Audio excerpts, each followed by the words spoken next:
आता कसं आहे, कोणी एकमेकांना भेटणं म्हणजे प्रत्येक वेळेला काहीतरी त्याच्यामधनं राजकारण शोधायचं आणि त्याच्यातनं काहीतरी युत्या आघाड्या. एक तर 3 वर्षांनंतर निवडणूक आहेत.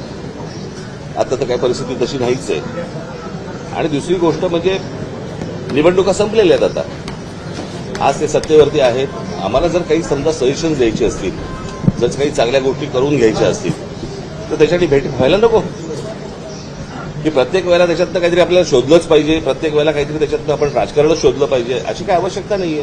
उद्या मी मुख्यमंत्र्यांना भेटीन. आज अनेक इमारतींमध्ये गाड्यांचं पार्किंग आहे. त्या पार्किंगमधल्या गाड्या आज कोणाकडे एक गाडी आहे, 2 गाड्या आहेत, त्याची तिसरी गाडी येते, चौथी गाडी येते, ती चौथी गाडी तिकडे पार्किंगला जागा नाही, ती रस्त्यावरती येते. आज रस्ते ट्रॅफिकसाठी आज तयार नाही आहेत. सगळीकडे जॅम होऊन बसलेला आहे.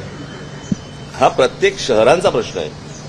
आणि शहरांमध्ये येणारी जी माणसं आहेत ती थांबत नाहीयेत, गाड्या थांबत नाहीयेत. हे आपण कुठे नेणार आहोत सगळं प्रकरण?